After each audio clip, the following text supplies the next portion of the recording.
and twice. But that first marriage, it didn't work out. And I decided that a divorce was the best thing.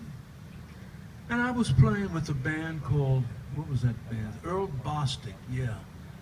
And we played near her hometown, Chester, Pennsylvania. Actually, we played in Wilmington, Delaware, where Clifford Brown was born. And she and a couple of girlfriends came to the dance, because during that time, when the bands played, the audience danced. And midway, we took a pause, a half hour. And I saw her there, and I know she wanted to talk about the divorce. She did not want a divorce, and I wanted the divorce. And so when we took the pause, instead of coming off of the bandstand, I stayed on the bandstand, and I pretended that I had a writing engagement. I had to finish this tune quickly, and I couldn't get off the bandstand. And I had this pencil and paper, and I started to write like I had something to do. And when the intermission was over, I had 14 bars.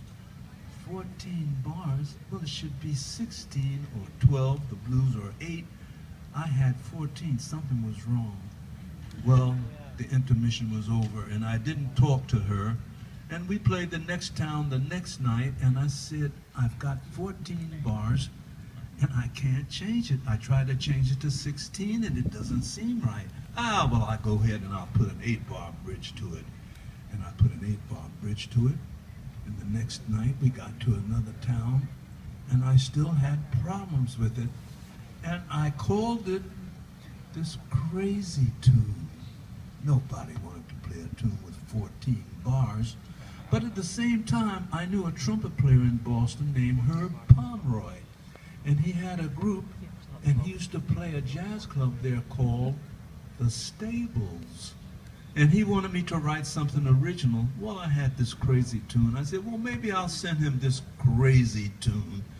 And I called it Stablemates, because we played Boston so many times. Whenever I played there, I would always go by and sit in with them and kind of have a jam session with them. So I got to know them pretty good.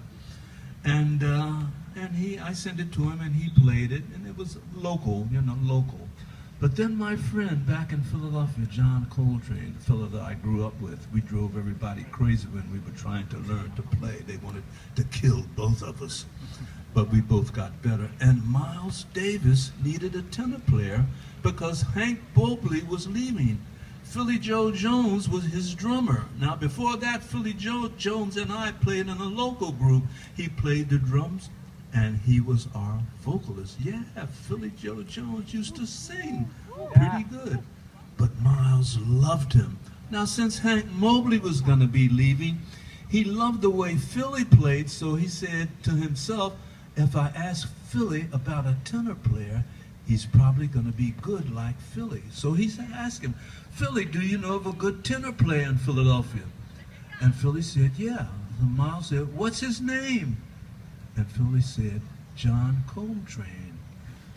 Miles said, John Coltrane, I never heard of him. Can the guy play? And Philly said, mm-hmm. And so John left to join Miles Davis. And we both lived in North Philadelphia.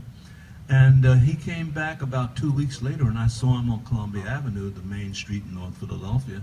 And I said, how is it going with Miles, the rehearsals? He says, it's going good, but Miles needs some tunes. Do you have any tunes? Did I have any tunes? I'm embarrassed when I look back. I had so many tunes. When I'd meet people, I'd shake their hands and give them a song. Did anything ever happen? Nothing. But I had this crazy tune called Stablemates. I said, well, Miles might like it. So I gave it to John. And I figured he'd take it to Miles, and Miles didn't like it, you know. But I saw him a month later, and he said, Benny, you know that tune you gave me? I said, yes. He said, we recorded it. I said, what? Miles recorded my tune? He said, yeah, he dug it. And when I saw Miles, Miles asked me a question. He said, what were you smoking when you wrote that? Yes, Miles Davis put me on the map with Stablemates. After that, the record came out, Stablemates, and underneath my name. Golson. And the people saw that. And all these people that I'd given lead sheets to, they start looking for the lead sheets under the rug and in the trash. And they started recording my tunes because Miles Davis recorded Stablemates.